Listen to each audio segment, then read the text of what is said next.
We all have a story. The story of our childhood, the story of our failures, the story of what we believe is possible for us. We repeat it to ourselves so often in the quiet moments of our lives, we forget we're the ones who wrote it. For a long time, my story was that I was too sensitive or not disciplined enough. These weren't thoughts. They felt like facts, like my identity. But what if our most deeply held stories about ourselves are just first drafts? In this episode, we turn to one of the most powerful books of all time, written by a man who found freedom in the most impossible of circumstances. Inspired by the wisdom of psychiatrist Viktor Frankl, we'll learn how to pick up the pen of our own lives and write a new ending. Join me. Let's learn how to become the authors of our own freedom. I had a friend in university who, in his first year, gave a presentation that went badly. He got nervous, lost his place, and ended the talk feeling deeply embarrassed. A simple, common experience. But what happened next is the important part. From the raw data of that single event, his mind wrote a story. The headline was, "I am a terrible public speaker." This story soon hardened into an identity. He avoided classes that require presentations. He turned down opportunities at work that involved speaking to groups. When asked why, he would say with complete certainty, "Oh, I'm just not a public speaker. I'm not good at it." The story he wrote in response to a 15-minute event began to edit the next 15 years of his life. Our brains are storytelling machines. It's how we make sense of the chaotic, beautiful, and painful data of our lives. But if we are not conscious, the stories we create in moments of failure or hurt can become prisons. They stop being explanations of the past and start being prophecies for the future. But what if you could change that? What if the story is not you? What if you are the one holding the pen? In one of the most essential books ever written, Man's Search for Meaning, psychiatrist and Holocaust survivor Viktor Frankl offers us the key. Frankl observed and experienced the most dehumanizing conditions imaginable in the Nazi concentration camps. And yet, in that abyss, he discovered humanity's ultimate freedom. He famously wrote, "Between stimulus and response, there is a space. In that space is our power to choose our response. In our response lies our growth and our freedom." This is one of the most powerful ideas in all of psychology. The stimulus is the event itself, the failed presentation, the harsh criticism, the loss, the trauma. The automatic reflexive response is the story of shame or failure we instantly write. But Frankl realized there is a moment, a sacred pause, where we can become aware, and in that space we can choose a different story. Frankl didn't just theorize this, he lived it. This is the central, breathtaking example of his book. The stimulus for him was the daily, unrelenting horror of the camps, the guards, the starvation, the loss of his family. The automatic, reflexive response for many was hopelessness, the story that life was now meaningless and survival was pointless.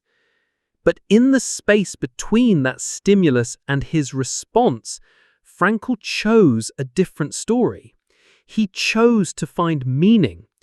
As a psychiatrist, he began to observe the psychology of his fellow prisoners and himself, telling himself the story that his suffering could become a profound lesson to help others understand the human spirit. He chose to imagine himself in the future, standing in a warm lecture hall, teaching students the very lessons he was learning in that moment. He did not change the horrific facts of his reality. He could not. But he changed the meaning of that reality. He rewrote the story from "I'm a passive victim of meaningless suffering" to "I am a man discovering a deep meaning that will one day serve humanity." That new story, that chosen response, is what gave him the will to endure. He was not the story of prisoner 119104. He was the author of his own meaning. Think about a difficult event in your own past. What was the immediate, automatic story you told yourself about it? What did it mean about you or about the world? We may not face circumstances as extreme as Frankl's, but we face this choice every single day. The choice is not about ignoring pain or engaging in toxic positivity. It's about conscious, courageous storytelling. So how do we do it? We can think of it as a 3-step process inspired by the work of researchers like Brené Brown. First, the reckoning. You must become aware of the story you are unconsciously telling yourself. Give it a headline. For my friend, it was, "I'm a terrible public speaker." For others, it might be, "I'm not lovable," or "I always get left behind," or "I'm not creative." You have to see the prison before you can leave it. Second, the rumble. This is where you get curious and challenge the story. You put the story on trial. Is it 100% true without exception? For my friend, was the entire presentation a disaster or just parts of it? Has he never in his entire life spoken effectively in front of others? What crucial details is the headline leaving out?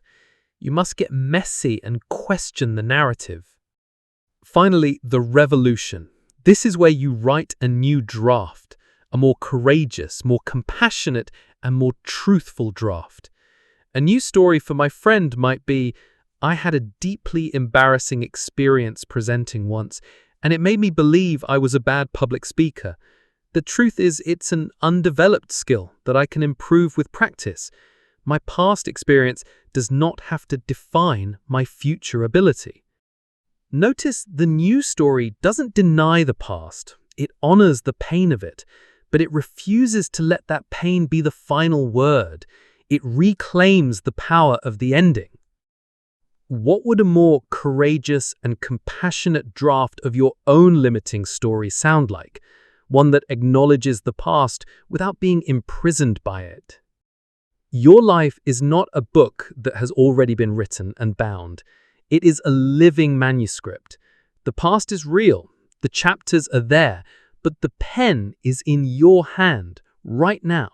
You get to write the next sentence. You get to decide what the previous chapters will mean in the context of the whole story.